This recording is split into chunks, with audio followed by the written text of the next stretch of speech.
Coming up, we have an interview with Dave Fox. He's a niche site entrepreneur. My name is Doug Cunnington. I'm the founder of Niche Site Project.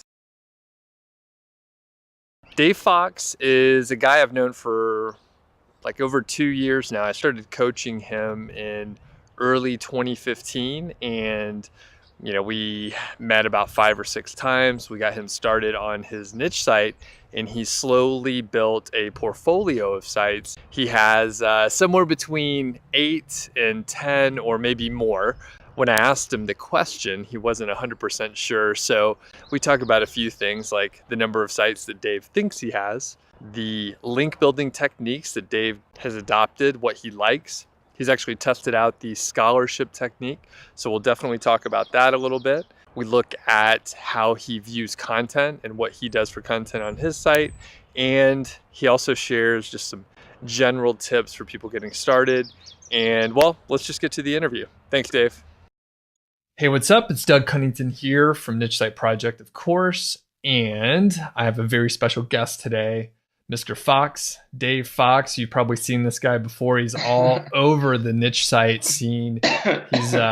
He could hardly keep it together. Welcome, Yep. Dave. Thanks for joining me today. Thanks, Doug. Good to be here. So, the readers of Niche Site Project have probably seen your story before. And it's been about a year since we've talked. We've pinged each other and stuff, but I just wanted to catch up, give a proper update, and to see what's been going on. So I think, well, just to refresh my memory, because I didn't review very well.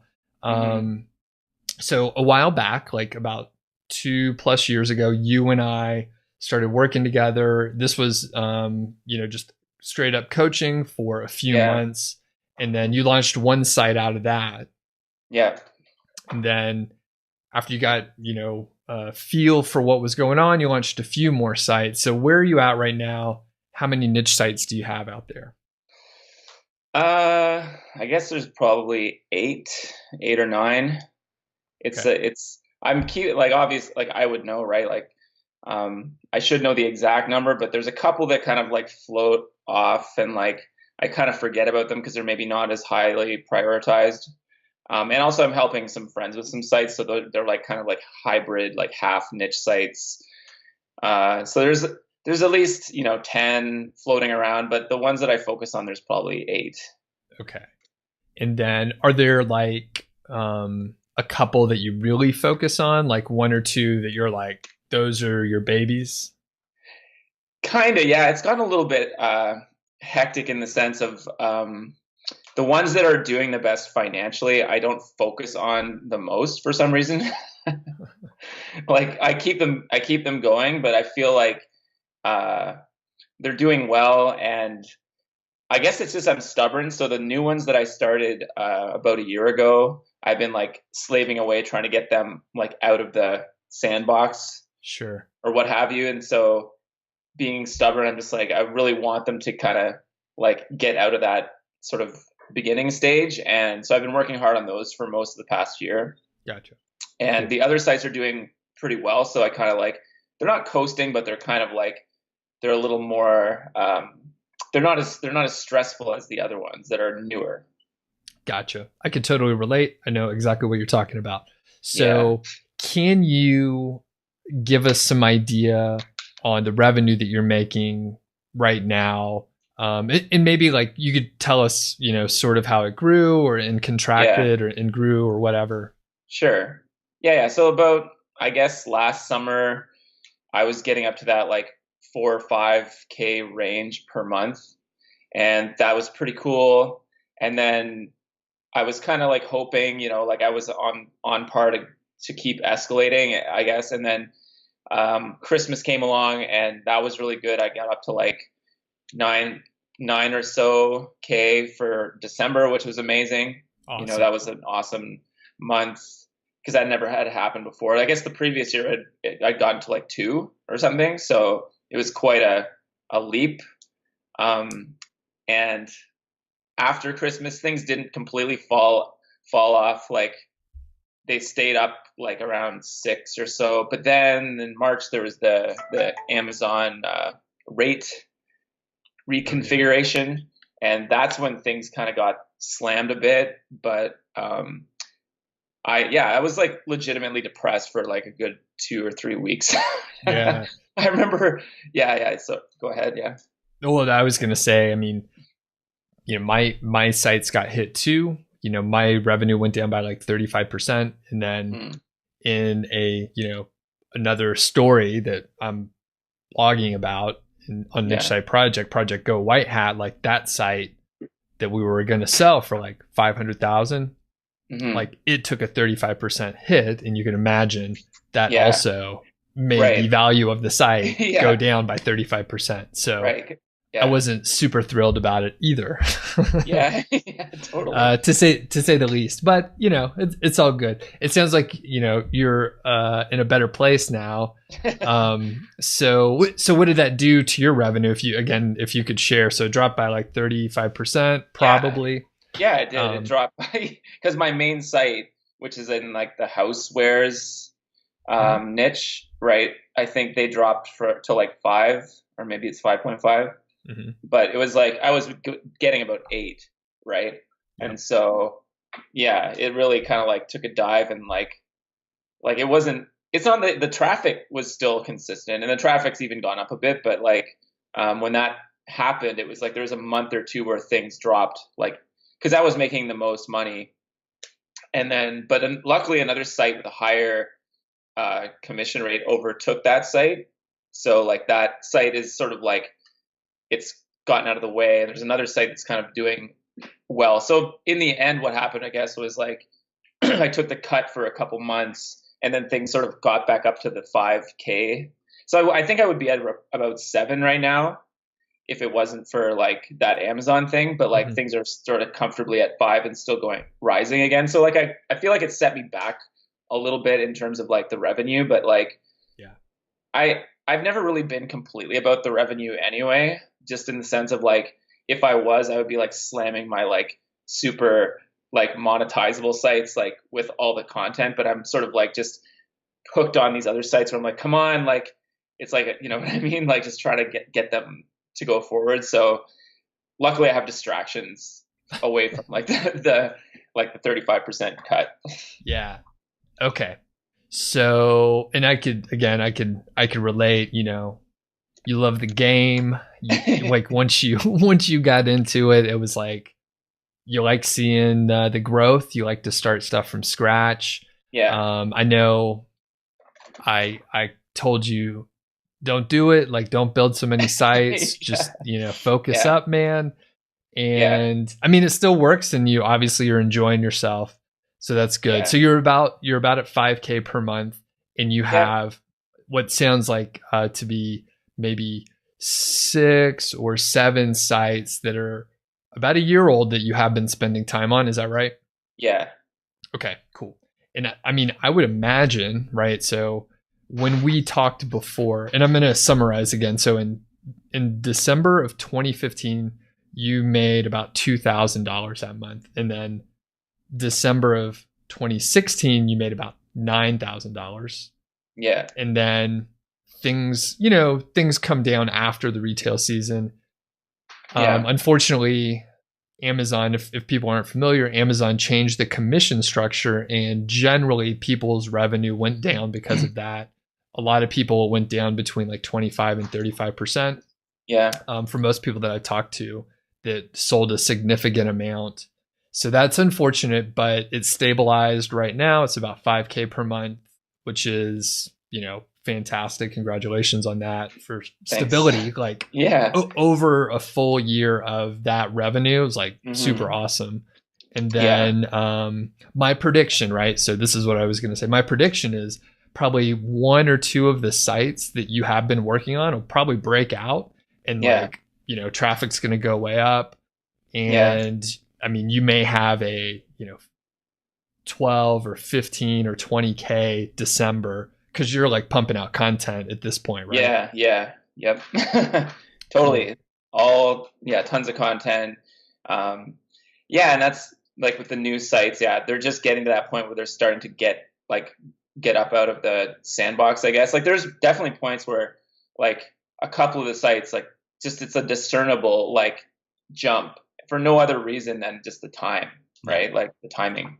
So it's not like the content, it's really kind of challenging to keep like content pumping out. That's what I spend most of my money on essentially, is just like content on all the sites, and like managing that whole situation. It's a lot, right? But I feel like having all those sites, it's like, it's an asset to have all these like some getting more mature like sites that are fairly like, like planned out and stuff like that. So, and it's fun for me. So versus the just like sort of the money, like just the bottom line kind of thing. Yeah. So just as, I mean, like at this point, I think I would have, if I just was thinking about that all the time, I probably would have been like totally burned out on it. But I sort of got more into like thinking in terms of like a more, or just sort of like how I like things I want to learn about and things I want to look into. So it's sort of, there's a lot of fun aspects of it too. Okay, cool. So I want to digress for a second, right? So in a minute, we're going to talk about some of your link building stuff that you do. I want to hear about your content team and that sort of thing. But we were chatting like a little earlier, and you were talking about like going to the gym more, especially like it's summertime right now. I don't know when people watch this, but like, what other like stuff were you able to do now that you have like consistent revenue? I think you're making more money than you used to back when we first met, right? So like, how's your life changed? Like, what are you up to?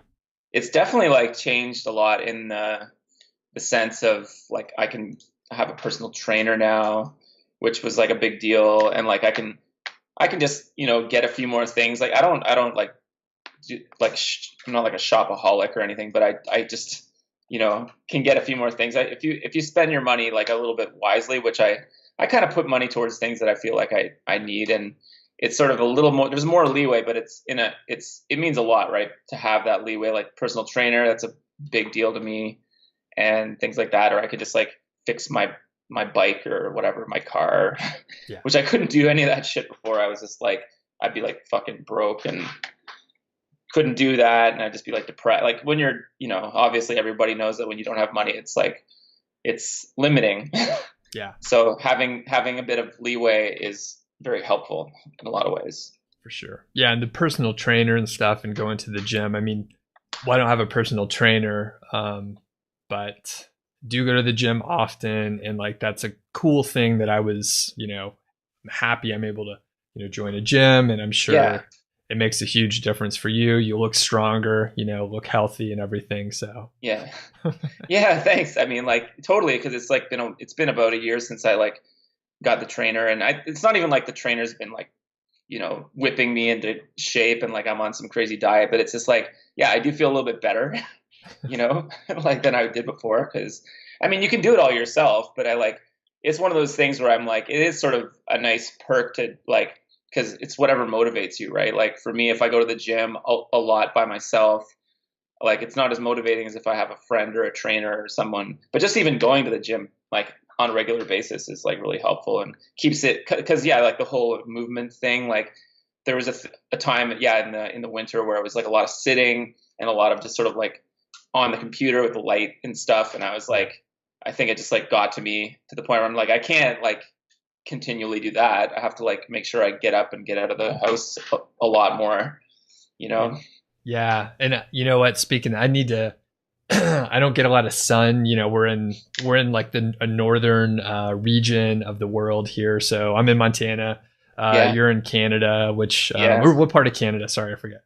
Ontario. So that's kind of on the eastern side, right? Ish. Yeah. Okay. Yeah.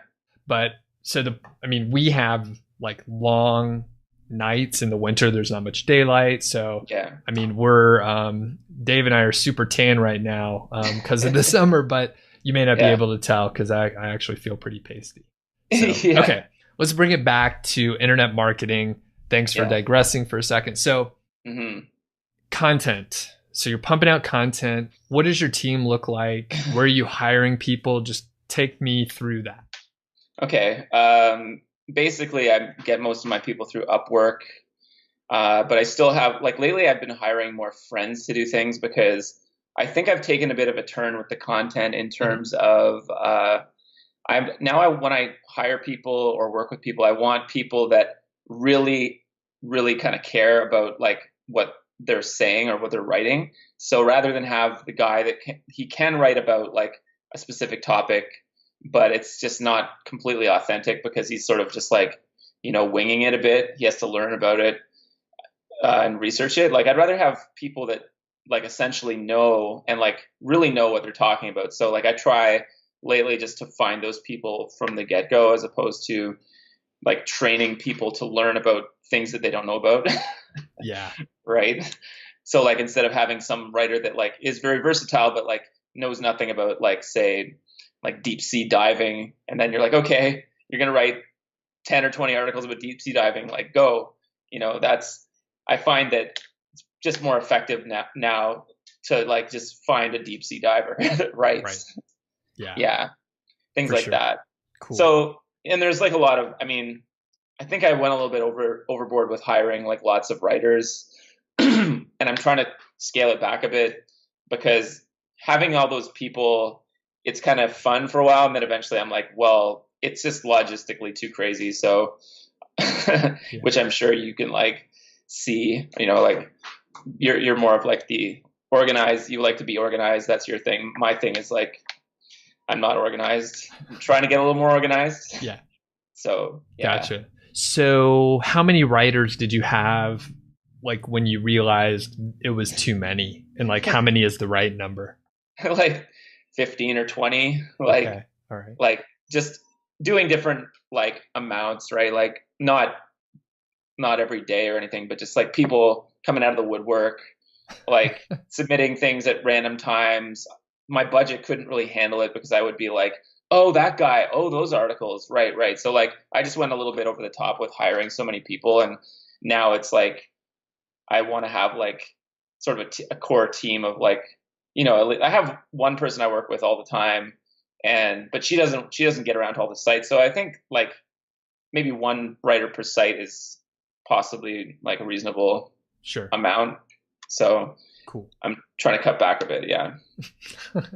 On writers. It's like chips or cookies. Yeah.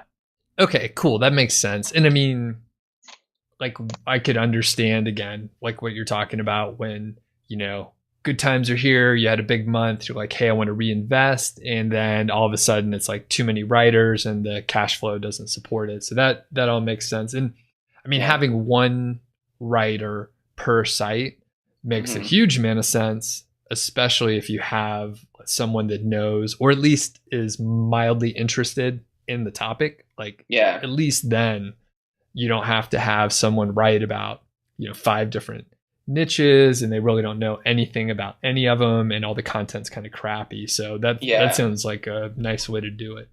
Yeah. And I think it's like, as I go along, I actually do like want to make sites that are like, I can show to people. Like, I think for a while I didn't care, but now I'm getting more into like I want to share the sites with certain people and I don't want them to be like garbage. Yeah. So, yeah. Right. Totally. So, okay. Any other thoughts on like content or anything like that? Like, yeah, I mean, like there's a lot to think about when it comes to like how long it should be, like just all the SEO stuff. Like, this is the very specific like keyword density or like how to structure the URL and like the title and all the meta tags and stuff. Like I'm always playing around with that and trying to figure out what's going on. I feel like I'm more in tune with it than I used to be. And it's still like, it's an ongoing process of like trying that out because I think a lot, I do a lot of throwing stuff at the wall and seeing what sticks. Yeah. I'm not like, I haven't mastered it by far, right? Like there's still a lot of stuff where I'm like, I don't know why I'm not ranking for this. Or I think with some of the niches though, you really do have to know what you're talking about. And so you can't just like sort of whip up a bunch of articles and they kind of make sense for a niche that's very technical. You know what I mean? Like, right. So like some of that stuff you kind of are obligated to like really know, like, or have someone that really knows the topic, or else people might even like, you're really misleading people. Like some of the products are like, if you're doing like, again, I'll use the deep sea diving thing, but like, you can't tell someone how to use a deep sea diving product and not actually know how to use it. You know, Right. they like, might get it's a little hurt. dangerous. Yeah. Yeah. You said a couple things like, do you have any tips on keyword density, on like titling your like the meta title for a post, or Yeah. on page otherwise? Like, what do you recommend for people? I feel like it's easy to forget just the basic stuff. Like, for instance, I have one site it's kind of in the music. It's in the music niche, you could say. And then like I was doing some kind of experiments with like how fast you can rank for something. And yeah, it's just amazing like how there's certain types of things that are out there where in the SERPs, like nobody, like I'll look at the top 20 like results for a keyword, and literally no one's done it like right, you know, like no one's done it. Like it's not like domain slash the keyword. It's like domain slash something numbers keyword backwards. It's like it's, you know, like that. They're obviously not thinking about it, you know. Right. And so if I think about that, like if you could just write an article like that has that right, and then make sure there's some guy with like sounds like there's a guy with a bell coming up the street. I'm not sure what's going on, but anyway, oh, I hear that. Yeah. Anyway, so yeah, if you can like just do the, like I just make sure to get the basics. So it's like the title and the URL are, you know, the key, like as related as to the keyword as they can be. And then, you know, you start writing the content. You mention it in the first paragraph. You might throw it in one of the header tags, but you don't mention it that much. But it just has to be about that. Whatever the title is, the content has to follow that. So it's all super duper simple, logical things, but like it's easy to get like forget that for some reason. I'll think of a funny title, and then I'll like use that instead, and I'll be like, wait a minute, the keyword's not in that. Oh, like, and then I'll go back and fix it later. But things like that, you know what I mean? Cool. Yeah. And it's like, well, it's stuff in 5-figure niche site, right? So it's the stuff that like you and I, we did the coaching. It's like, hey, you know, basic things for on-page SEO. Use the keyword in the title, use the keyword in the URL, use the keyword in like the first paragraph, the first 150 words, say, and use the keyword in some subheadings. Yeah. And also, make sure it's about that keyword, you know, like as opposed to just thinking like you can just stick the keyword in. It's sort of, as long as you put those words in, it'll rank for that. But it's like, yeah, but it also has to be about that thing. Yeah, exactly. Yeah. So obvious, just the most obvious stuff, but it is easy to screw up, especially if you're like adding a bunch of content and you're not like know, checking everything. So that can be a little tough. So, all right, I want to shift gears over to like your link building and just ranking and stuff like that. So what do you do for link building these days? And yeah, I'll just leave it open. What are you doing for link building? Well, I was doing the scholarship thing, right, for like maybe 4 or 5 months. And that really worked. Like that worked like pretty well for a few sites. Like I couldn't believe how it worked. You know what I mean? Like it was funny because I have like this one site that has a really stupid name. And it's amazing that these like some college will put it on their scholarship page, you know, like these, just like you can tell when it's like niche sites that are approaching colleges versus like real scholarship people. Yeah. So like, I mean, and that became like the thing, because it was like, you know, it's like, oh wow, if like, you know, if this guy is accepting a scholarship, then like, so that would be the tip. I think I don't know if I've shared this tip before somewhere else, but like the whole thing where if someone gets their like stupid niche site onto a scholarship page, like an outside scholarship, and then you do a search for that scholarship and that particular person, right? You see them on every scholarship page they've gotten on, and therefore that means those colleges or universities accept scholarships from just about anybody, right? Right. So that old trick. But it took me like I didn't clue into that right away, and eventually I was like, oh right, like, you know, if this guy's getting on there, then I can get on there. Like there'd be some colleges where you'd be like, can I get on there? But like you're sort of like going up against like real scholarships, like real like $5,000-$10,000 scholarships. There's no outside scholarship page. You don't need to bother emailing them. They're not going to let you on page with those other super legit scholarships. But there's plenty of colleges that just want to give money to students. So I ended up following through on that for at least one of the scholarships, because some of the other scholarship contests didn't work out the same or as well as the one did. One like worked really well, got all these submissions, and I eventually did pay someone the prize. Sure. Money, so okay, a couple questions. So how much was the scholarship for? 500. Cool.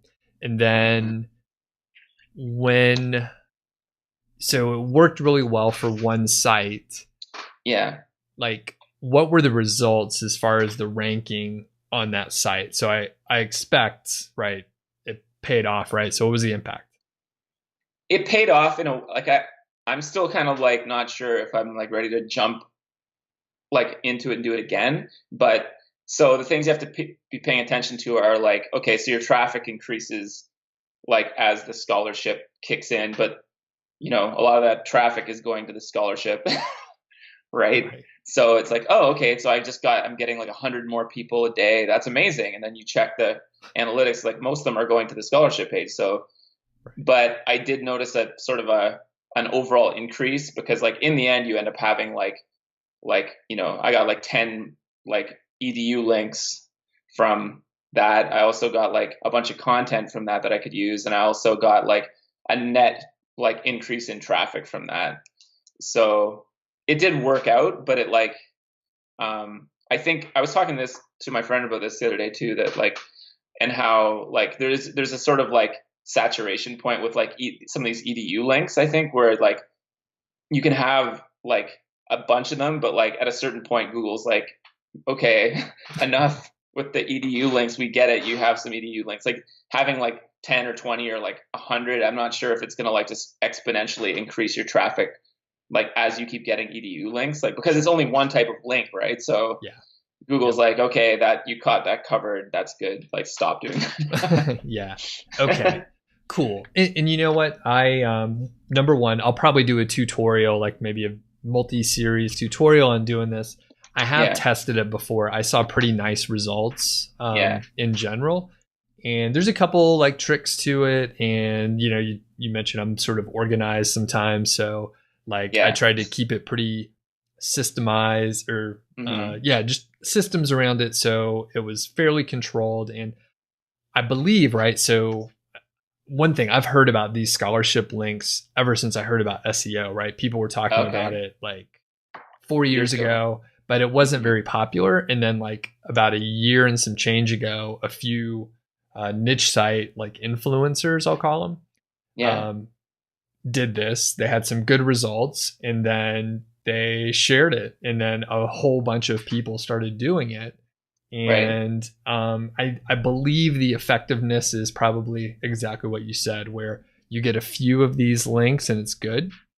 And then if you get like 100 more, it's like just incrementally good. It's not a huge deal. So it's kind of cool when you see it in action, and you're like, you look and you see there's like paydayloans.com is giving a scholarship, and you're like, really? Like they care about, the kids? Yeah.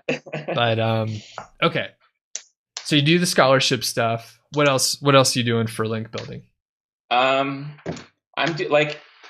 problem with outreach, I guess, was always that I think part of the problem was that like my sites at a certain point weren't like, I felt like it was just very mechanical, like me, like, cause you explained it to me at one point, right? Like, and it made sense, but at the same time, I guess maybe I just had like crappier sites. So it like, the better your site is, obviously, the more effective it's going to be when you contact someone. So something, I guess a small thing would be like, I used to contact people from like these weird email addresses that weren't like admin. Yeah. So I'd be like, I guess I'll do my outreach through like Screwball 2000, like that would be at like hotmail.com, and then I'd be like, nobody responded to me. That's Then, crazy. Yeah. because I couldn't figure, I for some reason didn't know how to set up the admin emails correctly. And so that was like, when I finally did that, I'm like, oh yeah, it's easy to set up an admin email, like with your hosting. Yeah. But for some reason, I didn't know how to do it for a while. So I'm like, this just isn't working. Yeah. Like, but so that did help, like having a proper email address to like, and it's so easy to set up too, right? Yeah. But for some reason, I just didn't like Yeah. have it set up properly. And then,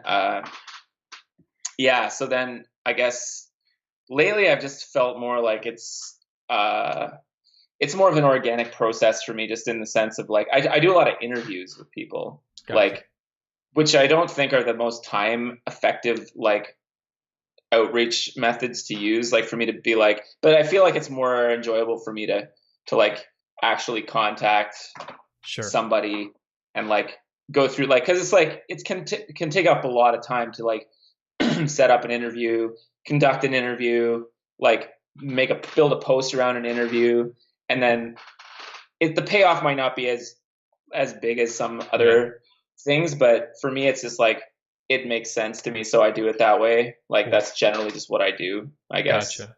So, well, and I think there's a couple things I want to point out, and then I know we're coming up on the end of time here. We don't want to go on forever. Maybe we'll do a second part. If people want to see a second part, just click like +1 or whatever it is to like it. Say, hey, we love Dave. We want to see him again. Blah blah blah. Okay, so a couple things to unpack there. So it sounds like you don't do much link building, right?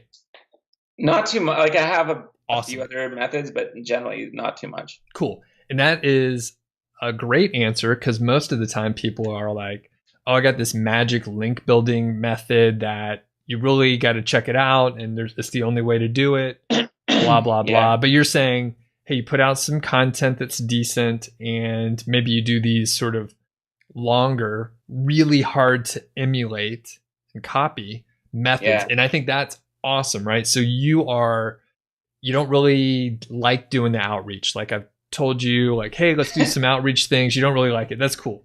I don't like it that much either, to be honest with you. Like, it's kind of tedious, but occasionally I'll do it. Now you found something you like, which is to interview other bloggers. So what do? You interview them, you publish it on your site, and then you ask them to link to it, something like that? Yeah, essentially. So like you're doing like legit networking in the niche by like talking to people like humans, right? Yeah. And the cool thing is it's really hard for people to recreate that. Like they would have to build a relationship. Like if they checked out your site, they'd be like, how did Dave get that link to his site? It's because you talked to the person, you spent time getting to know them, you went through the whole song and dance, and then they're like kind of your friend online, right? Yeah.